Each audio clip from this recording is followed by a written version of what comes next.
학습지를 시키는 것도 강제성만 전 돈 주고 산 거예요. 이 가성비가 아깝다 안 아깝다를 이제 얘기하신 경우들이 있는데 그 시기에 그걸 길러놓지 않으면 회복이 불가능한 상황이 될 수가 있으니까 저는 절대 그건 아깝다 생각하지 않아요. 안녕하세요. 123 미니쌤 TV의 김민희입니다. 제가 수학을 가르치는 일을 하지만 저희 아이들은 다른 사람한테 맡기고 있어요. 네. 이거에 대해서 사실은 굉장히 질문을 많이 하세요. 뭐 예를 들어서 왜 엄마가 수학 선생님인데 다른 사람한테 수업을 듣게 하느냐? 왜 수학학원을 보내느냐?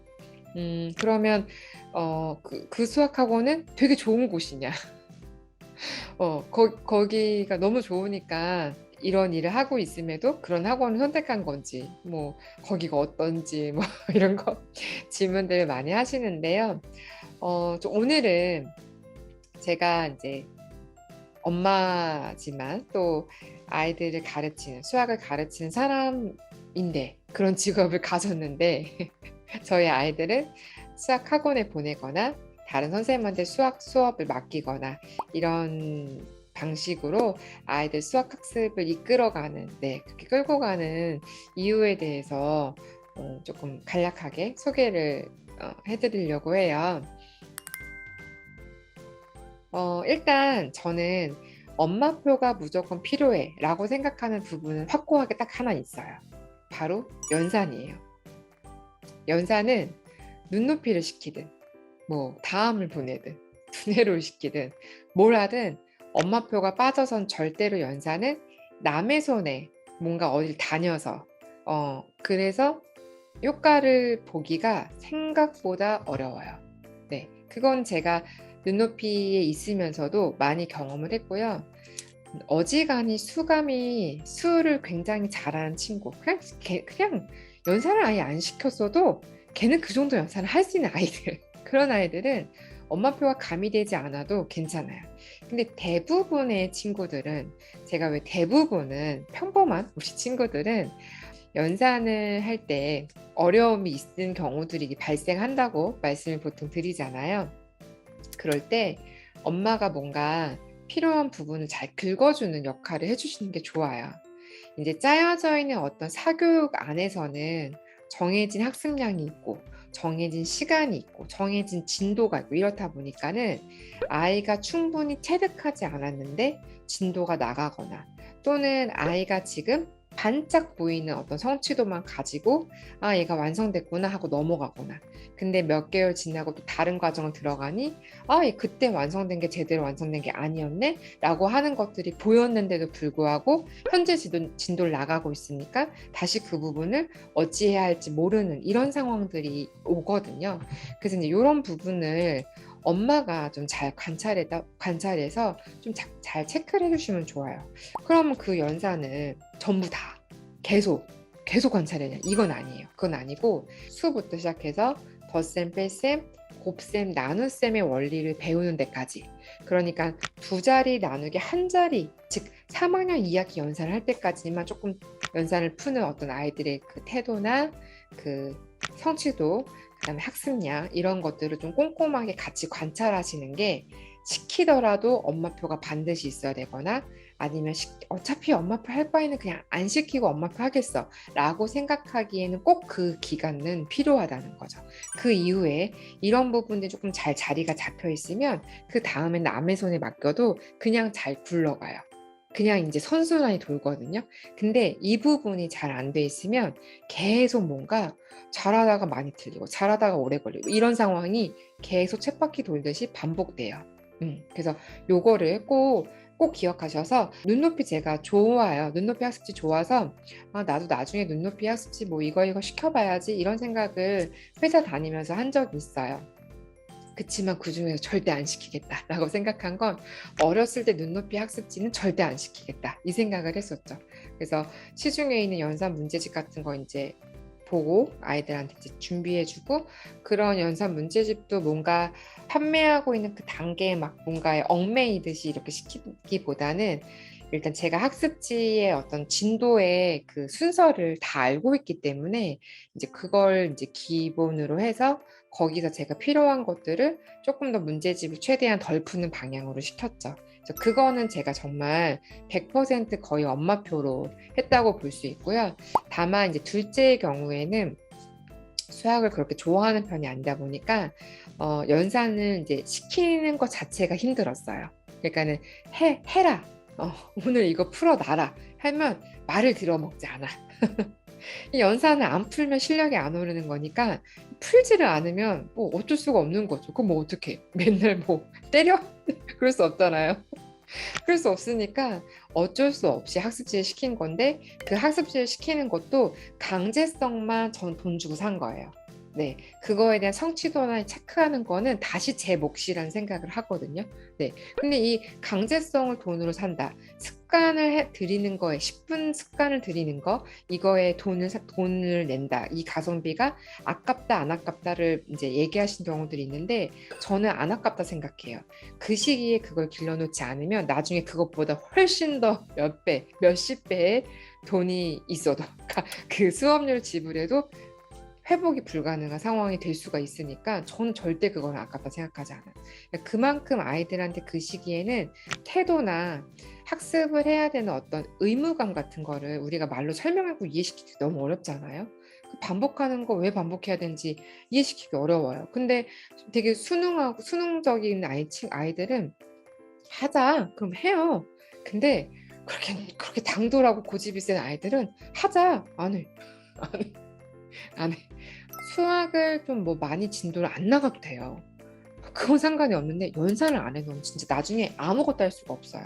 학원을 보내는 이유 또는 저는 유아 때도 교구 수업을 제가 진행하지 않고 선생님하고 하는 수업을 이제 진행을 했죠. 그리고 저랑 하는 수업도 약간 서브처럼 생각했지 제가 진행하는 수업에 아이가 들어와도 그걸 메인이라고 생각하진 않았어요. 우리 아이 수학 학습에. 네, 그러니까 저는 아이가 수학을 잘하고 있나 이런 개념 선생님하고 해봤나 해봤는데 기억을 하나 뭐 안 해봤나 뭐 이런 거 판단하는 정도로 저희 아이를 제 눈앞에 앉혀놓은 거지 뭐 다른 뭐 특별하게 뭐 엄청난 개념을 넣어주고 싶어서 그런 건 사실 아니었거든요. 근데 선생님하고 하는 수업의 좋은 점은 일단 첫 번째는 저는 학습이라는 거는 아이가 제대로 잘 집중을 해야 된다고 생각해요. 그러니까 뭐 너무 늘어져 있거나 자기가 하고 싶은 행동을 모두 다 할 건 다 하면서 공부를 하거나 그런 식의 학습 습관을 유아 때부터 잡고 싶지 않았어요. 그러니까 앉아 있을 때부터 저는 홈스쿨을 시작했잖아요. 그러니까 이제 그때도 기본적으로 우리가 생리적인 형상 아이들한테 뭐 졸립다든지 피곤하다든지 그런 시간을 최대한 피해서 홈스쿨을 잡으려고 했고 그렇게 홈스쿨을 할 때도 아이가 온전히 선생님하고 소통을 해서 선생님하고 뭔가의 그런 커뮤니케이션이 이루어질 수 있도록 하고 싶었어요. 옆에서 뭔가 계속 앉아 있고 선생님이 제 눈앞에 수업을 하게끔 막 그렇게 한다든지 그런 식의 그 방법으로는 진행하지 않았고 아이가 어렸을 때부터 엄마와 다른 타인과 앉아서 집중하고 무슨 말을 하는지 귀 기울여 듣고 하라는 대로 따라하고 하지 않으면 불편하다, 어렵다, 잘 모르겠다라고 표현하고 그런 것들이 저는 학습에서는 굉장히 중요한 습관이라고 생각을 하거든요. 내가 잘 이해가 안 된다. 라든지 그러니까 잘 듣는 거, 그 다음에 잘 들었는데도 이해가 안 되는 거 이런 걸 얘기하는 이런 것들이 생각보다 잘 안 고쳐져요. 근데 그걸 잘하는 친구들이 사실 학습을 잘해요. 수학을 뿐만이 아니라 우리 왜 이게 되게 적극적인 아이들 있죠. 그런 아이들이 확실히 공부를 잘하는 데 도움이 돼요. 물론 적극적이기만 하고 집중을 안 해서 개념이 머릿속에 가져가지 않으면 톡빈 강정처럼 그런 결과를 초래할 수도 있긴 하지만 아이들이 내가 어떤 걸 선생님이 나한테 알려주고 있어. 재미가 있네. 엄마가 아닌 다른 사람이 알려준 이 무언가가 재밌고 호기심을 갖고 그런 것들에 대해서 해보니까는 괜찮네? 할만하네? 그래서 그런 수업들에 대한 좋은 인식을 갖게 하고 싶었고요. 지금도 학원을 보내는 이유는 엄마가 설명하는 방식은 엄마가 말하는 말투나 그런 거에 이미 젖어 있죠. 물론 저도 저대로의 말하는 표현 방법들이 있잖아요. 근데 이제 그런 것들을 아무래도 제가 수업을 할 때 설명하는 방법이랑 저희 아이랑 앉아서 문제를 풀 때 설명하는 방법이랑 제 말투가 달라요. 개념을 전달할 때 저의 태도 자체가 달라요. 그러니까 그런 제 자신을 보고 이건 내가 끌고 갈 거가 아닌 것 같다. 내가 선생님인 것처럼 내 아이 앞에서 행동하지 못할 바에는 그럴 바에는 차라리 아이가 선생님과 그렇게 수업을 하고 나는 거기서 뭔가 완벽한 보조자 역할을 하는 게 훨씬 더 낫겠다라는 생각을 한 거죠. 그래서 아이들이 그런 경험들을 유아나 초등 때 이때는 사실은 어떤 결과가 나오지 않아도 괜찮잖아요. 현실적으로 우리가 뭔가 타격을 미치는 게 아니잖아요. 근데 중학교, 고등학교 때 아이가 학원을 가요. 보내실 거잖아요. 무조건 가게 되잖아요. 제가 아무리 고등 문제를 풀 수 있다 하더라도 무조건 보내죠. 그쵸? 무조건 보내요. 근데 아이가 학원에서 제대로 듣고 오지 못하고 선생님이 뭐 말했는지 뭐 학교 가서 수업 시간에 내신에 뭐 나왔는지 얘기하는 거 귀담아 듣고 오지 못한다고 생각해 보세요. 그거는 어떻게 이제 컨트롤하기 어려운 영역을 벗어나거든요. 그러니까 아이들이 문제를 좋은 문제집을 선택하고 문제집을 열심히 풀고 오답을 열심히 고치고 그런 것도 수학 실력 향상에 물론 영향이 미치지만 저는 아이들이 내가 알고 싶고 내가 궁금한 것들을 남한테 얻어가려고 하는 이런 태도도 굉장히 학습을 효과적으로 하는 굉장히 중요하고 이 또한 연습이 필요하다는 거죠. 그래서 저는 선생님과 하는 수업을 이제 시키고 저는 이제 거기서 구멍이 나지 않는지를 좀 이렇게 멀리서 근데 그렇다고 깐깐하게 체크하지 않아요.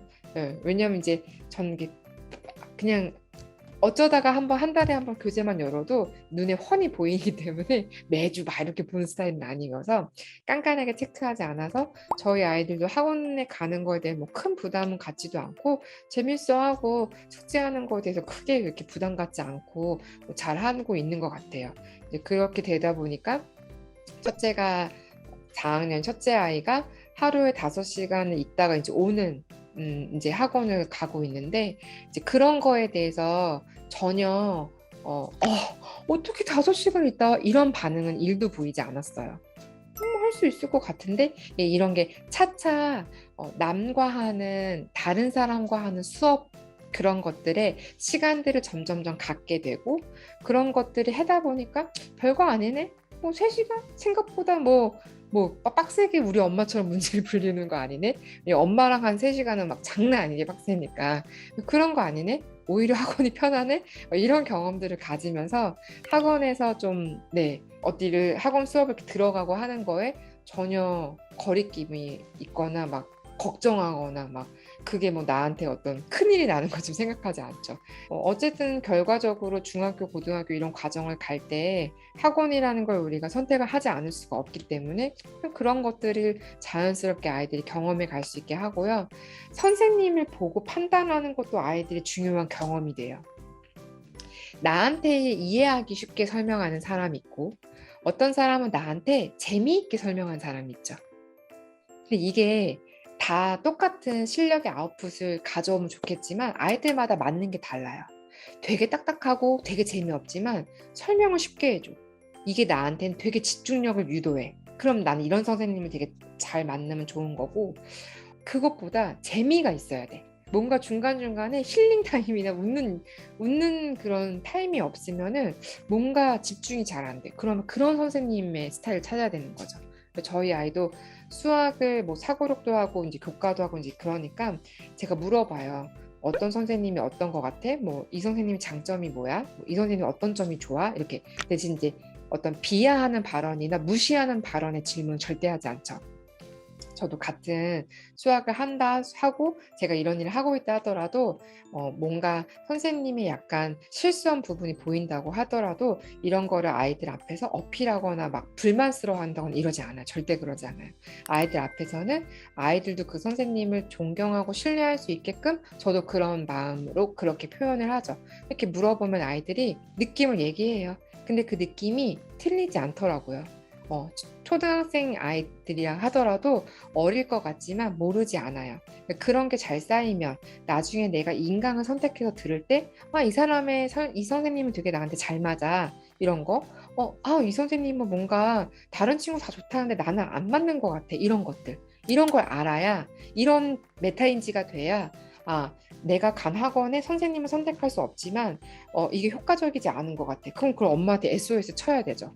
나 이거 좀 잘 안 맞는 것 같아. 이런 거 얘기해야지 알아주고 바꿔주잖아요. 또는, 바꿔주긴 좀 어려운 상황이야? 그러면 다른 어떤 뭔가 보조적인 수업을 어떤 걸 도움을 줘야 되나? 그런 걸 계획을 세운다든지 이런 부분에서 굉장히 우리가 세밀한 전략들을 세울 수 있다는 거죠. 그래서 이제 그런 부분 때문에 대단히 엄청난 걸 배우고 오고 실력이 향상될 거랑 기대하고 보내는 거 아니에요. 그러면 이제 그 돈이 아깝지 않느냐? 물론 아깝죠. 물론 아깝지만 저는 그것보다 더 길게 봤을 때 이걸 지금 안 해놓고 나중에 그걸 헤매이는 그 시간을 허비하면서 뭔가를 찾아다니는 이게 훨씬 더 소모적일 거란 생각이 들기 때문에 그냥 선택해서 하고 있는 중이에요.